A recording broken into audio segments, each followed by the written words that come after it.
Det förra klippet slutade med att jag lovade säga någonting om tiden fram till det andra templet. Då räknar jag från kung David 1000 före Kristus fram till tiden för den babyloniska fångenskapen 586 före Kristus och så 70 år till då innan fångenskapen tar slut och det andra templet börjar byggas. Vi stannar särskilt nu vid avfallet från Herren. Vi stannar för det andra vid några reformförsök och för det tredje då slutar vi med byggandet av det andra templet. Vi har ju redan i GT10 talat om kung David och då konstaterar vi att han hade ett hjärta efter Guds sinne. Att han var musikalisk av 73 psalmer i Psaltaren och att Herren lovade att bygga ett hus åt David. Det där senare kan vi förstå både bokstavligt och bildligt, för det var ju en profetia om den kommande Messias också. Men det som vi inte talade om, det var alla de krig som David utkämpade. Och då tänker jag inte bara på erövringskrig, utan jag tänker framförallt på hur hans son Absalom organiserade ett uppror som David var tvungen att gå emot. Vi kan läsa om det i andra Samuelsboken kapitel 15 till och med 18. Kung David fick fly för sin son och han gick sedan också till motanfall. Och i det där motanfallet så dödades kung Absalom, vilket David sörjde djupt. När han sen återvände till Jerusalem så finns det en man vid namn Sheba som organiserar ytterligare ett uppror och får med sig delar av Israel. Du kan läsa om det i andra Samuelsbokens 20:e kapitel. Men också det upproret slås ner. Och så slutar andra Samuelsboken med att kung David köper en tröskplats uppe på Moria berg. Det är den platsen där templet sedan skulle byggas. Kung David han regerade i 40 år.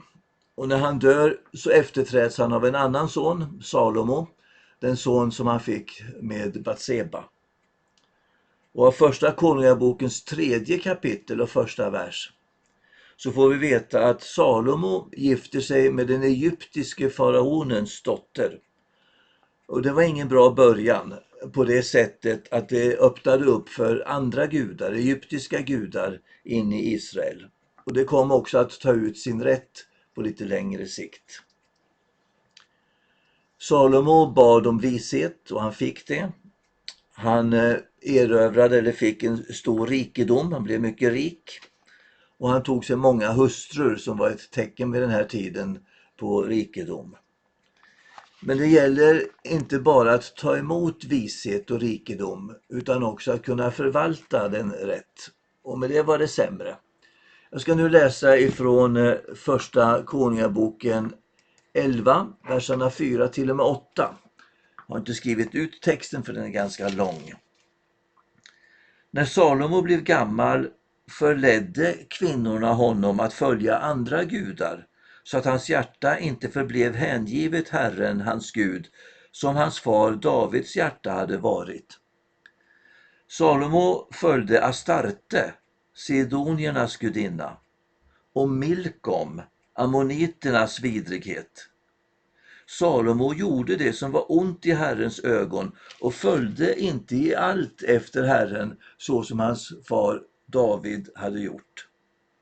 Salomo byggde då en offerhöjd åt Kemosh, moabiternas vidrighet, på berget öster om Jerusalem och likaså en åt Molok, ammoniternas styggelse.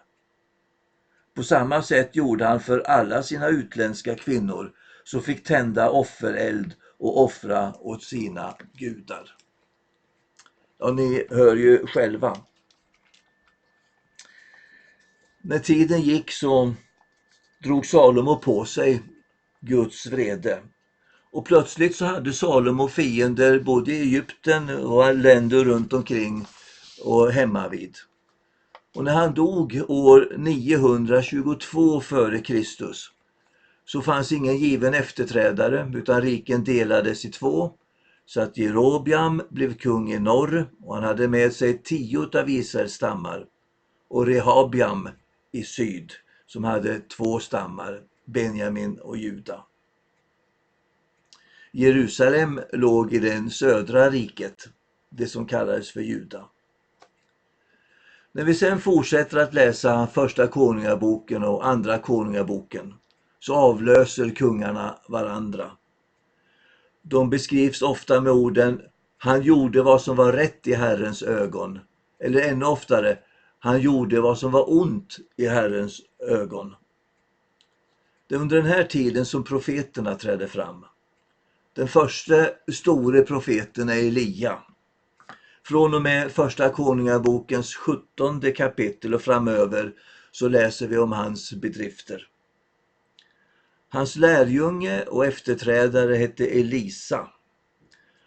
Som jag tidigare har berättat så bestod Tanak, alltså det vi kallar för Gamla testamentet, av 3 delar. Lagen, profeterna och skrifterna. Lagen personifierades i Moses och profeterna personifierades i Elia. De var så att säga portalfigurerna. Jag säger det därför att det kommer sen igen i Nya testamentet, detta med Moses och Elia. De flesta profeterna uppträdde från och med 700-talet före Kristus och fram till den babyloniska fångenskapen, alltså under en 200-årsperiod. De profeterade ofta mot. De profeterade mot orättvisor, mot förtryck och självklart mot alla de här avgudarna som bredde ut sig över landet. Men deras profetior innehöll också hopp och löften om en kommande Messias. Den sista av profeterna var Malaki på 400-talet före Kristus. Vi kan inte gå igenom alla profeterna och alla profetböckerna, men jag vill ha med att under den här tiden så pågick också reformationsförsök. Den mest genomgripande reformationen stod kung Josia för. Och du kan läsa om det i andra krönikeboken 34. Han levde på 600-talet och det talas om hur han högg ner avgudabilderna, hur han reparerade det första templet, hur han hittade och läste lagboken, alltså de 5 Moseböckerna, hur han upptog påskfirandet på nytt och hur han förnyade förbundet. Det var alltså en genomgripande reformation. Men det var inte tillräcklig för att hindra den babyloniske kungen Nebukadnessar att inta Jerusalem och jämna det med marken. Profeten Jeremia, som verkade vid den tiden, var en av dem som fördes bort i den där 70-åriga babyloniska fångenskapen. Det var också han som hade profeterat om att den skulle vara i 70 år. I slutet på fångenskapen så kunde delar av det judiska folket återvända till Jerusalem. År 538 så återvände prästen Esra och Nehemja till Jerusalem och de hade med sig delar av folket och de började bygga på det andra templet. Jag har en bild här på det andra templet i sin prakt när det är färdigt.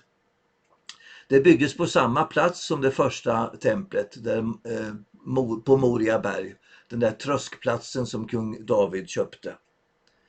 Till en början så gick bygget av det andra templet inte så bra. Men några decennier senare så anslöt sig profeterna Haggai och Sakarja. Jag nämner dem därför att de finns i skriften. Och så kunde bygget skjuta fart och de kunde bygga färdigt.